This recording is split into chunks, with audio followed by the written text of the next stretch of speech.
Yo, what's going on YouTube? This is Rasair, and we're gonna be talking about Sega. Why? Because this is a Sega channel. So before we get started with everything, I do want to say thank you to everyone who has watched these videos, and if you are interested in more of these videos, definitely just like and subscribe. It does help me out a lot, and I am trying to grow the channel and be more consistent. So with this here, we have the they revealed the latest sales numbers for their main titles. I think it was more games as well that we'll definitely talk about. But these are their biggest titles, so Sonic, Yakuza, and Persona. Um, Looking at the numbers, they look fine. The number that really shocked me, honestly, in my opinion, why did I say my opinion? What the hell? Um, was Persona 5 Royal. I did not think that Royal would get up to 8.66 million. Now, I was assuming that this also include the vanilla, but apparently it doesn't. It's apparently this is only royal, which is even more insane because I want to know uh how much the entirety of Persona 5 has sold. It's got to be like around like 15 million, which in my opinion is pretty crazy because I think that's like half of the entire series sales. If half of the sales being that one game, that's actually pretty crazy. But it's definitely a wonderful game in my opinion. It's the best Persona game. I'm not arguing with anybody. It's the best Persona game. Has the best music. Character wise, I could say Persona 4 has the better characters, but the music in Persona 5 is better. Um, Now going to Sonic Frontiers, I've shared how I feel about this game. Um, it's selling 4.94. That's great. I I would have thought and hoped that it got to like 6 million. Maybe it will because they're releasing the definitive edition on the Switch too, and maybe that can boost the sales a bit. Um, but having it around 5 million, that's cool. I think I think it's the best selling 3D Sonic game ever. But yeah, I think Sonic Frontiers just as a game is okay. Um, at best, I don't think it's good. I don't think it's great. I think it's okay, borderline okay in mid. It's between there. Now when I saw Team Sonic Racing, I thought that this was Sonic Racing Crossroads at first. Then I saw that it was Team Sonic Racing. I was like, yeah, Sonic Racing Crossroads. So like boo boo, because there's no reason why they should still be talking about this game here. This game was like a decade old right now. I think it came out in like 2017, I believe. Um, but yeah, it's selling 3.5 million. That's cool. But like I said, Sonic Racing Crossroads is the newer racing Sonic game, and that shows that game it's so like boo boo. And you releasing a game like that at $70, it's not Mario Kart. You can't do what Mario does. So I think it was selling. I think the base game for Sonic Racing Crossroads was 70, and then I believe with the what was it, with all like the DLC, I think it was like $90 or some shit like that. Like no one wants to no one wants to pay that much money for a Sonic racing game. I'm sorry. Sega should have known that, and like I said, it's just funny that they put Team Sonic Racing here. Um Yakuza Like a Dragon, easily one of my favorite games to come out last gen. Um I think I beat it. I beat it twice. I beat it once on Steam and once on PlayStation. I was trying to go for the platinum, but then there was this part I forgot. You had to like wait for this random person to generate, but it's like a really low rate that he generates in one of the last areas. And I was like, yeah, I'm just not gonna do this. Um Still a really fun game. I think that if you haven't played any of the Yakuza games and you don't really, I don't know why you wouldn't want to play like Yakuza Zero and stuff like that, but I recommend someone to play Yakuza Like a Dragon. It's really fun. Yeah, having a JRPG not being about kids or teenagers, and they're literally all adults. Is one character, Adachi. He's a cop. Yeah, he's a cop that got fired and he doesn't have his pension anymore. So he has to just do random ass jobs to make money. You have Namba, who was, I think he was a nurse. Um, I forgot his exact backstory, but he essentially lost his job as well, and literally he's living like a bum on the street. Um, of course, Ichiban and damn, what the fuck is the girl name? Uh, I think it's I forgot the name. Uh, it's not it's not Psycho, is it? Hold on, let me see. I feel bad for forgetting her name. Hold on. Yakuza, like a dragon.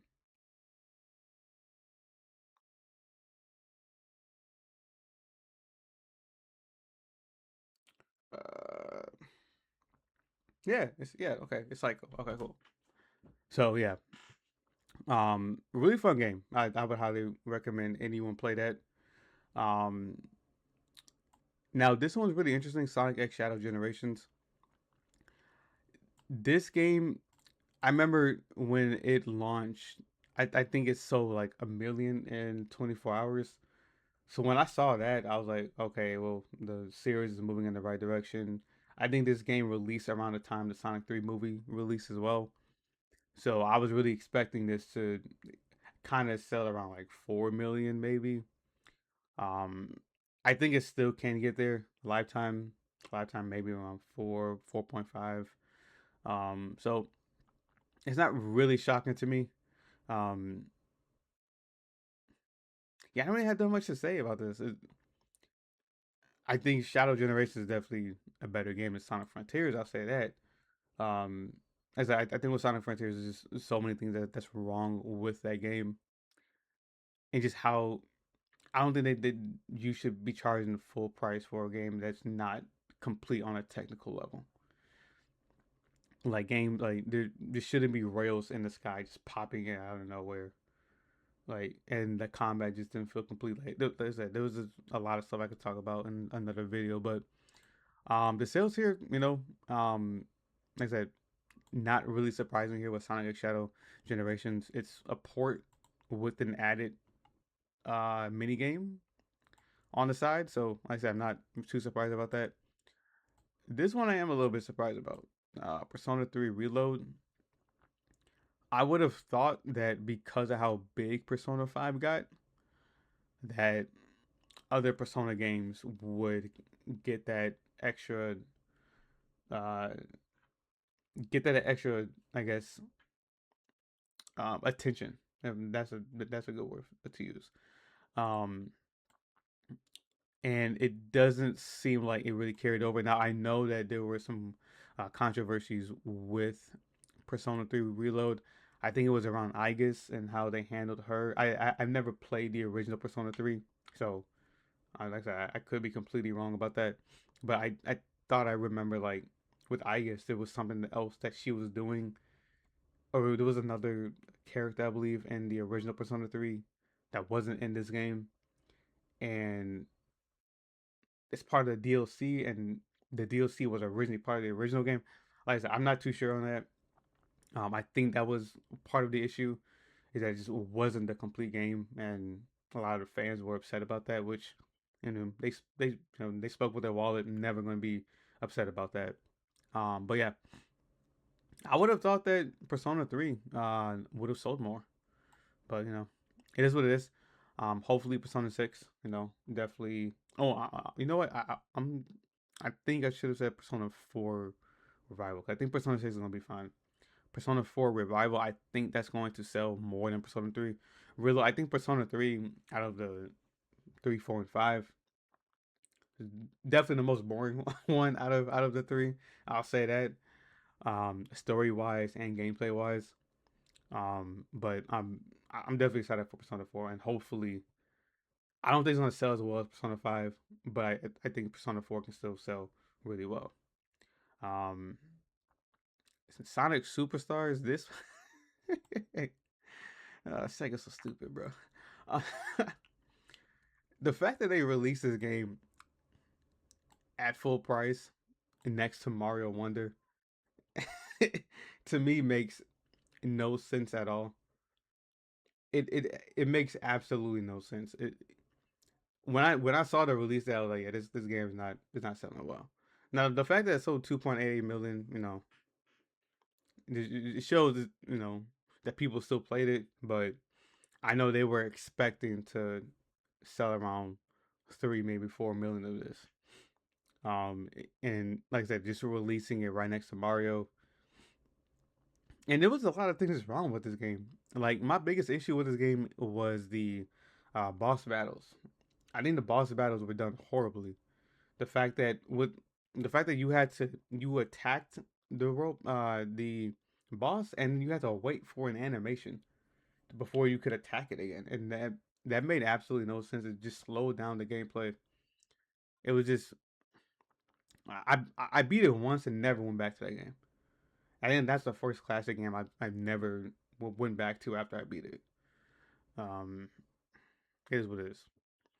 And Metaphor ReFantasio at 2.46. I thought this game was going to be bigger than this as well, than what it sold. Um, Maybe that's just me having too much faith in Twitter. That's literally my mistake. I should not have done that. Um, but 2.46. It doesn't seem like they were upset with the sales. I haven't seen any reports about that. They kind of just say, "Hey, this is what it sold." Um, but yeah, I would have thought that this would have sold like 4 or 5 million maybe. But I don't think these games really take too much to really make anyway. I think they're pretty low on that on the budget side. So I'm not too sure if this is great, and if anybody sees this, let me know if this is you know it seems like it's around what Persona games are usually selling. Just given that Persona 3 is barely at 3 million. You got SMT5. Excuse me. Now I know that with SMT5, the vanilla version on the Switch, I know that has some issues. I know that a lot of people who played it on the Switch originally, they said that it wasn't that great of a game. And now I did also hear with Vengeance, they did correct a lot of the issues. I've never played it before, so can't really speak too much on it. But 2.4 per million. I'm not too sure if this is only Vengeance. Well, it says five, and then also Vengeance, so it's probably both. Um, but yeah, this the I would say like the 2.5 to 3 million is kind of where Persona games usually are at. Persona 5 was just an anomaly, and I don't think Persona 4 is going to get to that level, but I do think Persona 4 is going to sell more than SMT5 and also Persona 3 Reload.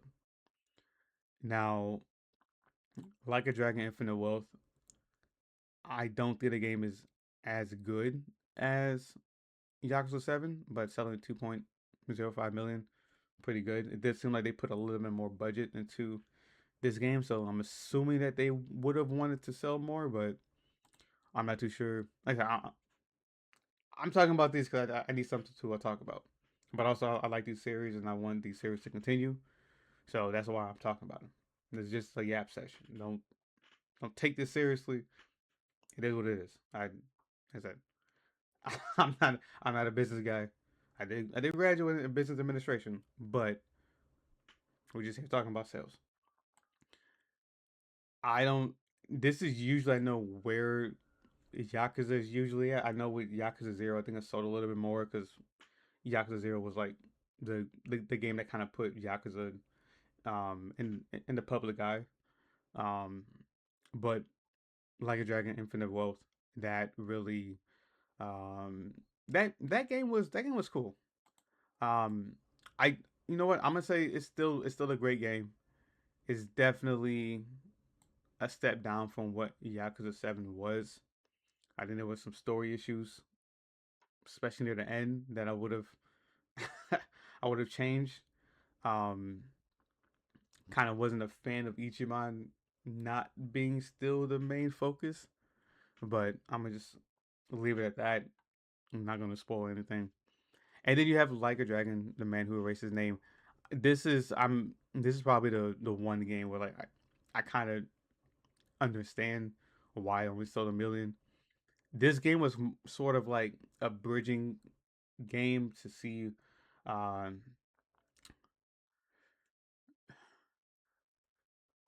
Akiru, he was. This game was really to show what he was doing between 6 and 7. 6, 7, 6, 7. Okay. Um, but yeah, this was a game to really show what he was doing during 6 and 7. That's all this game was. So a lot of people did not need to play it because it wasn't a continuation of the story. But if you wanted to know what he was doing, this is what you would play. So like I said, that's probably why I only sold a million. But yeah, these numbers seem fine. For me personally, I have a tendency to compare. So when I'm looking at like what Capcom's selling for Monster Hunter, and that's getting like 20 million, and the best selling that Sega has is 8 million. Yeah, I'm like, okay, well, Sega's kind of behind. Um, and I think Sega really has more niche topic and more niche games than other franchises or other companies, which is completely fine. There's nothing wrong with that. Um, but I definitely would like Sega to kind of market the games a little bit better. Um, I think it's kind of weird that the Yakuza series and the Persona series they're marketed with the Xbox showcases. That never made sense to me, but what does make sense is that I'm pretty sure Microsoft paid a hefty bag for that, so that's probably why they're completely okay with it. But yeah, it's just I don't really think it translates well into sales. Um, Another thing I thought it was funny about this entire report. Um, Sega says Sonic Racing Cross Worlds and Shinobi Art of Vengeance sales failed to meet expectations. Despite strong title evaluations, sales results have fallen short of expectation. When you sell a Sonic Racing game at $70 and the DLC, um, the base game plus the DLC is $90, I'm sorry, that's not that game is not going to sell, and I know that's probably not the main reason why, but that's still a big reason. I think if Sonic Racing Across Worlds sold at like 40, $50, I think it would have had a better sales numbers. Now with Shinobi Art of Vengeance, this is just a small series. It's not the '90s anymore. Like it's Shinobi's known, but it's not well known. It's just not going to sell um what it did on the Genesis. It's just not. Even the PS2 games, like those, I don't think those games even like so. I don't think those ever became like um the greatest hits things on PlayStation 2. Like they didn't even sell that well. So with Shinobi, I'm not surprised that it didn't sell too well. Um, but it does have me question about the um the next big titles that Sega is releasing, like with Crazy Taxi and um Jet Set Radio and Golden Axe. I wonder if those games are even going to sell well or have good numbers, because if it's going to be selling, if they're going to put that much money into those games and those games are only going to be selling like 3 to 4 million, I wonder how Sega's going to feel about that. I wonder if Sega's going to you know you just see it and be like, okay, well, shit, we tried. Would you guys stay with Sonic, Yakuza, and Persona? Which like I said, I hope they don't, because I want Sega to make more games than Sonic, Yakuza, and Persona. But if that's all they can make, and that's all yeah, that's all really they're gonna make. That is gonna sell well consistently. Then I mean, hey, it is what it is. But that's basically all I wanted to talk about. I think these sales numbers are cool, but I mean, I'm not the one who gets to who gets to decide if they're cool. It's Sega. They're still making these games, so apparently they're making some type of profit. But yeah, let me know what y'all think about this, man.